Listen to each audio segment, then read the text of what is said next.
আসসালামু আলাইকুম। আশা করি সবাই ভালো আছেন। আমি যদি এই মুহূর্তে আপনাদেরকে একটা প্রশ্ন করি, যদি জিজ্ঞেস করি আপনি কোকা কোলা খাবেন না মোজো খাবেন, খুব কম সংখ্যক মানুষই যারা বলবে যে আমি দুইটাই খাবো না, বেশিরভাগ মানুষই বলবে যে আমি মোজো খাবো।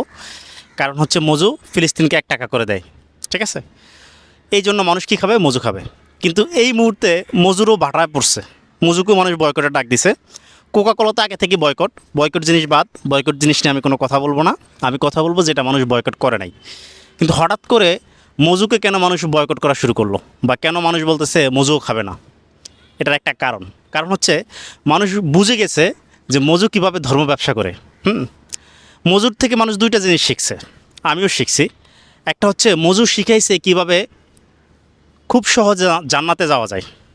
মানে আপনি যদি খুব সহজে জান্নাতে যেতে চান, তাহলে মজু আপনাকে সেই পদ্ধতিটা শিখিয়ে দিছে, রাইট? আরেকটা শিখাইছে ধর্ম ব্যবসা কীভাবে করতে হয়। এখন আমি দুইটার ব্যাখ্যাই দিচ্ছি। এই কথা যেটা বলছি সেটা দায়িত্ব নিয়ে আমি কথা বলতে চাচ্ছি। একটু দাঁড়ায় বলি। এই যে মজু, এরা হুজুরদেরকে অনেক বড় বড় গাড়ি, বাড়ি, গাড়ি, টাকা পয়সা দিয়ে কি করে ম্যানেজ করে, এবং তাদেরকে এগুলো দেয়, আর মনে করে নিজেরা খুব সহজে জান্নাতে যাবে। যেমন বাংলাদেশের কয়েকজন জনপ্রিয় বক্তাকে তারা গাড়ি দিছে, এবং সেগুলো তারা হলাও করে প্রচার করছে, এবং সেটা তাদের জান্নাতে যাওয়ার টিকিট। এখন আমার প্রশ্ন হচ্ছে, তারা বিক্রি করছে আখিস বিড়ি। আখিস বিড়ি বিক্রি করে যদি হুজুরদেরকে টাকা দেয়, এই টাকাটা কি হালাল হইল? এবং হুজুররা কী করে এই টাকাটা নেয়? হুজুররা আসলে বলবে যে এটা মিক্সিং, হালাল পন্থা অন্য আয় আছে সেখান থেকে নিছি, এটা তাদের সুবিধার্থে তারা একটা ফতোয়া দিল। যাই হোক, তাদের জান্নাতে যাওয়ার প্রথম পদ্ধতি। দ্বিতীয় পদ্ধতি হলো, তারা আমাদের সাথে যে বেইমানিটা করলো, গত 1 বছর ধরে তারা আমাদেরকে জানাইছে যে 1 টাকা করে তারা কী দিবে, ফিলিস্তিনকে দিবে প্রতি বোতলে। ওকে ফাইন, তারা দিবে 1 টাকা করে। আমরাও খাইছি, আমরা এত বেশি খাইছি যে তাদের ব্যবসা অনেক ভালো হয়েছে, ভালো হওয়ারই কথা। কিন্তু তারা হঠাৎ করে এই 40 টাকার লিটারের মজুটাকে তারা কী করলো, 40 টাকার মজু লিটারটাকে তারা 60 টাকা করে দিল, এবং 2 লিটার যেটা ছিল 80 টাকা সেটা 100 টাকা করে দিল।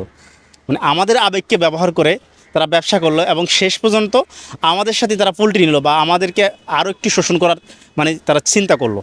তো মানুষ এই দুইটা জিনিস বুঝে ফেলছে, বুঝে ফেলার কারণেই বলতেছে যে না, মজুর এই সমস্ত কারবারই হবে না। তারা দিবে 1 টাকা, বাড়াবে কত? 20 টাকা। এটা তো হয় না। মজু আবার কী করছে চালাকি করে, এখন নতুন যেগুলো আসতেছে সেগুলোর গায়ে লাগতেছে 1 টাকা না, সেগুলোর গায়ে 1.5 টাকা লাগতেছে। মানে আপনাকে আরও 50 পয়সা বাড়ায় দিয়ে ফিলিস্তিনকে খুশি করতেছে। আমার কথা হচ্ছে, যদি ফিলিস্তিনি দূতাবাস যদি টাকাই লাগে, বাংলাদেশের মানুষকে যদি শুধু রাস্তায় লিখে দেওয়া হয়, বা একটা নিউজ চ্যানেলে 71, যমুনা টিভি, বা যারা ন্যাশনাল টেলিভিশন আছে তাদেরকে যদি প্রচার করে দেওয়া হয় যে এটা হচ্ছে ফিলিস্তিনের বিকাশ নাম্বার, এগুলো হচ্ছে ফিলিস্তিনের ডোনেশন কেন্দ্র, আপনারা গিয়ে টাকা দিয়ে আসেন, আমার মনে হয় না যে ফিলিস্তিনে এত টাকা নিতেও পারবে, বা এত সরঞ্জাম ফিলিস্তিনে নিতে পারবে, বাংলাদেশের মানুষ সেভাবে সাহায্য করবে। তো আমাদের দেশে আর কোনো ব্যবসায়ী নাই। আর মজু যদি এত ইসলামপন্থী হয়ে থাকে, আমার কথা হচ্ছে মজুর প্রতি, মজুর যে জাকাতের টাকা আছে সেটা তারা ফিলিস্তিনে দেয় না কেন? আর তাদের প্রতি তো এমনি হক আছে, তারা এমনি 500, 600, 1000 কোটি টাকা বা একটা বিশাল অঙ্ক তারা ফিলিস্তিনকে সাহায্য করার, মানে ফিলিস্তিনের মানুষ সাহায্য পাওয়ার তাদের হক আছে, যেহেতু তারা মুসলিম। তো আমাদের সেই ধর্ম ব্যবসা বুঝে গেছে। তবে